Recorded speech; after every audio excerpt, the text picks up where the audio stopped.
home of the world's oldest temple, Gobekli Tepe. A discovery in 1963. Some of the world's great archaeological sites have been known about for thousands of years. This is particularly the case if they are still largely intact and are above ground in places where lots of people live. No one had to discover the Pyramids of Giza or the Colosseum of Rome. They were simply there for people to see, though archaeologists are still trying to unravel the mysteries of the pyramids thousands of years later. Other sites were only rediscovered hundreds of years ago. For instance, the first rudimentary archaeological excavations of the ruins of Pompeii in southern Italy were undertaken in the middle of the 18th century. Though there was more than enough evidence of the fact there was something underneath the ash there by then, not least the writings of Roman observers of the eruption of Mount Vesuvius in 79 CE.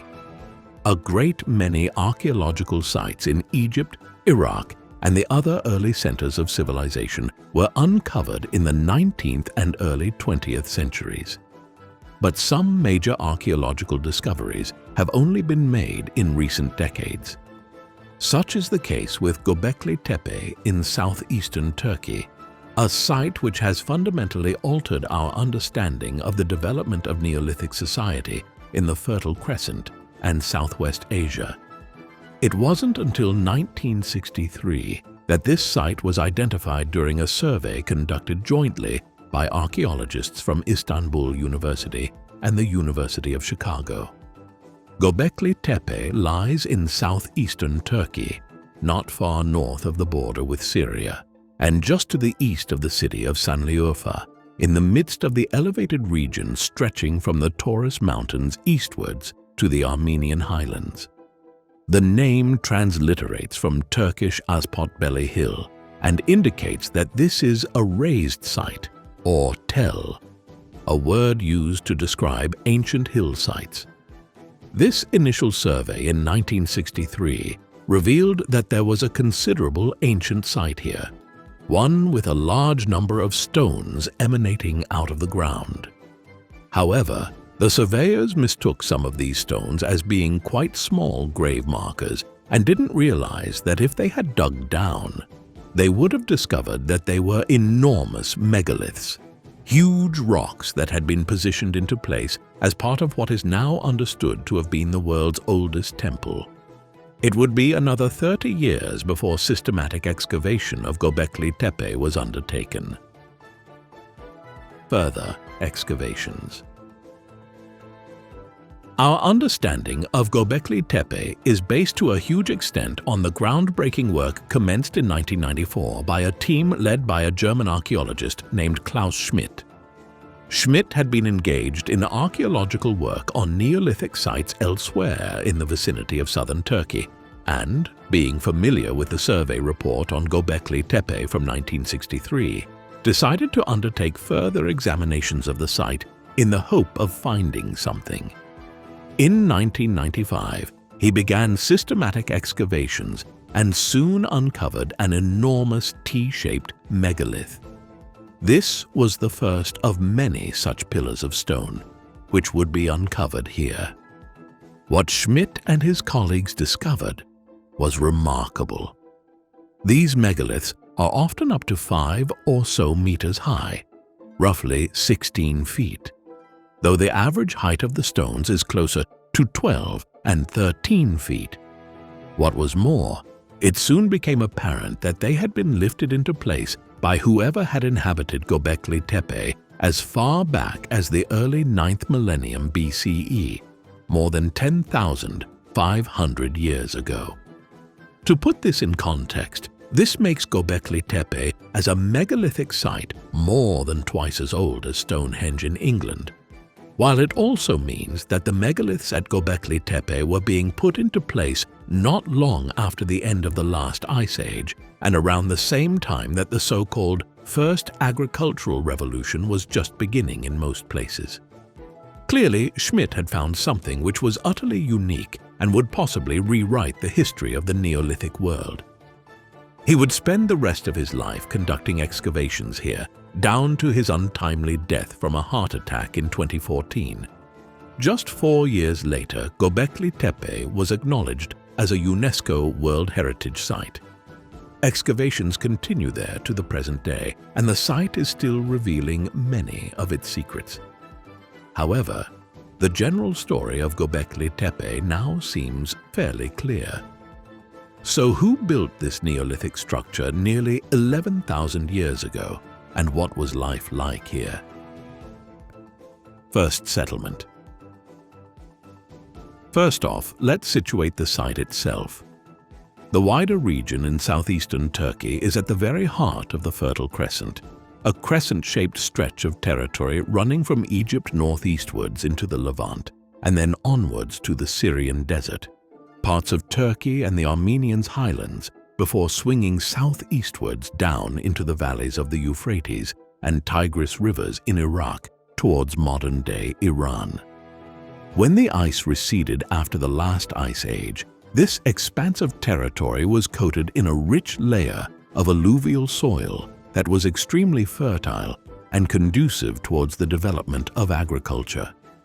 No surprise then that the first agricultural revolution began here from around 10,000 BCE onwards.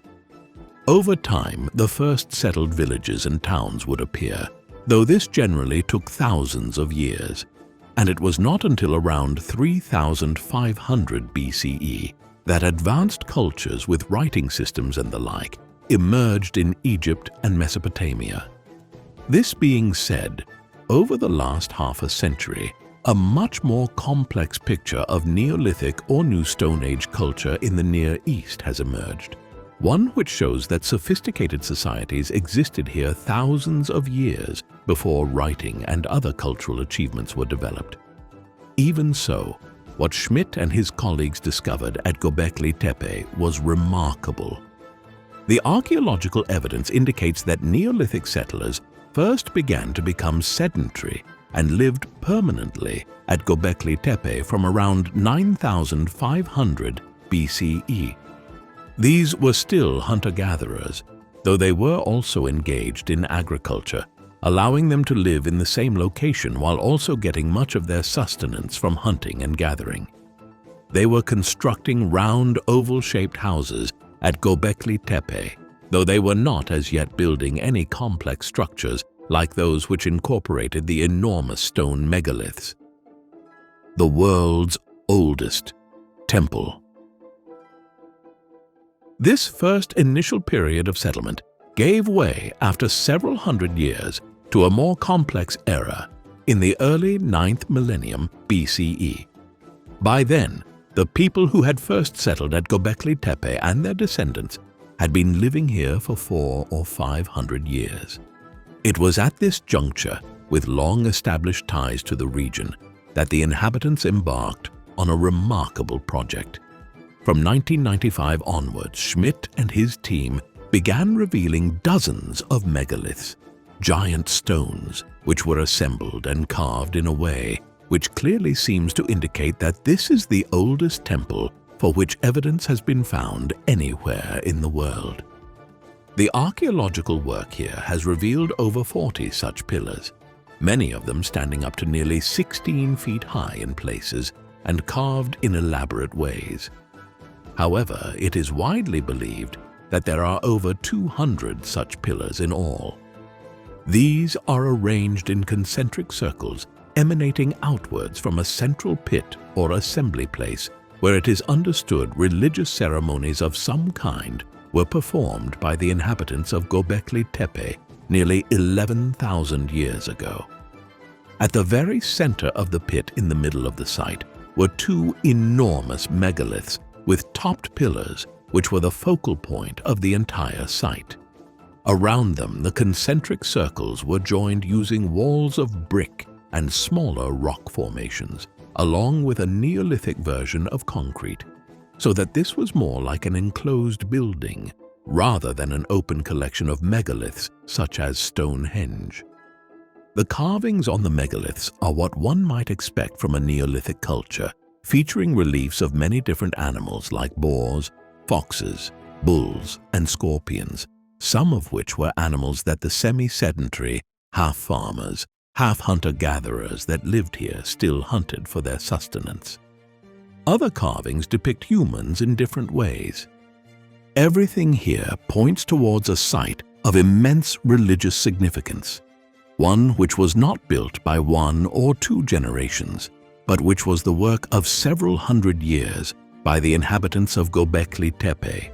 Although projects to reconstruct exactly how long it would have taken concluded that with efficient organization and with the resources available to them, a committed team of several hundred workers could have cut, dragged, and completed much of the work on an individual megalith in about a year. Some of the megaliths are up to 20 tons, a huge weight, but it is feasible to cut and drag megaliths of this kind using Neolithic methods, especially so since the stones were quarried locally. Excavations from the wider vicinity have revealed quarries where the stones were probably cut from the bedrock. Moreover, they also reveal that the builders of Gobekli Tepe had possibly intended more ambitious building work. One quarry site has revealed 3 enormous T-shaped pillars which were largely quarried, but which were never fully lifted out of the ground. One of these was 7 meters high, some 23 feet, and 3 meters wide at the top. It weighed 50 tons. Perhaps the stonecutters who quarried it had simply realized that this was too heavy and too large to successfully raise out of the quarry and drag into place at Gobekli Tepe, and had to abandon what they were doing. If nothing else, this points towards the fact that there were limitations to what could be achieved by the builders, who had to rely on hundreds of people dragging enormous rocks over several kilometers from the quarry to the temple site. It indicates the importance they attached to this, the world's first major temple for which we have detailed evidence. Religious rituals. This raises a big question. What kind of religious rituals were being performed here? There is no definitive answer, though it is believed that it was not just used by the people who lived in the immediate vicinity of Gobekli Tepe. Because it was so grand in scale, it is assumed by many scholars that the temple was a meeting place where religious ceremonies were held by Neolithic people who inhabited a large part of the northern stretches of the Fertile Crescent in the 9th millennium BCE. This would certainly fit with how it was built. Perhaps people came from 50, 100, or 200 kilometers away to aid in the construction work, a type of seasonal labor which was suddenly becoming possible in a world where food was grown through agriculture and stored after the harvest for use for months thereafter. If this was the case, then Gobekli Tepe might have been the center of religious ceremonies related to the lunar calendar, the harvest, or some other cycle of life and death. There is evidence of human remains being buried here, so it is also plausible that the temple was used for burying leaders of local communities. Narcotics of one kind or another were also available to these people, beer having been developed by this time. And perhaps these religious ceremonies included the taking of intoxicants. One theory also speculates, based on some archaeological remains, that participants in ceremonies here, or perhaps those who led them, wore a kind of stone mask. We should probably place quite an emphasis on the possibility of this being a site that was used for religious ceremonies related to hunting as well, given the profusion of carvings of animals on the megaliths. Life at Gobekli Tepe. Of course, Gobekli Tepe was not just a temple. As noted, there were people living here for hundreds of years before they ever began carving huge stones and assembling them into a Neolithic temple. The first oval-shaped houses gave way over time to larger, rectangular buildings. Initially, they would have cultivated crops like grain and barley through primitive methods, while largely relying on the hunting of animals and the gathering of berries and wild grains. As the centuries went by, they went from primarily living off of hunting and gathering and using agriculture as a secondary means of sustenance to relying primarily on agriculture. This was especially the case once animals were domesticated, and the inhabitants probably relied to a large extent on sheep for not just milk and meat, but wool for their clothing and other goods. Curiously enough, by the middle of the 9th millennium BCE, there is a tendency towards the houses at Gobekli Tepe becoming smaller, and it has been proposed that as the temple became bigger and more important, the village or town was transformed into more of a settlement site for priests or religious officials who were in charge of it, rather than being a civilian settlement. Like so much else concerning Gobekli Tepe, though, this is largely conjectural. We simply can't be anywhere near 100% sure when trying to assess archaeological remains that are in or around 11,000 years old. Particularly so because a lot of archaeological methods are less effective over such a long span of time. The abandonment of the site. Given the scale of the megaliths at Gobekli Tepe and the importance that must have been attributed to it as a religious site, it might seem curious as to why the site was forgotten about and lost to history until quite recently. The answer is that while Gobekli Tepe was built a very, very long time ago, it was also abandoned a very, very long time ago. Evidence suggests that by the late 9th millennium BCE, the site was in decline, and that in the few hundred years after 8000 BCE, it was abandoned and fell out of use. As this occurred, the megaliths became disused, and then over time they were covered by debris that accumulated over thousands of years, burying them underneath it.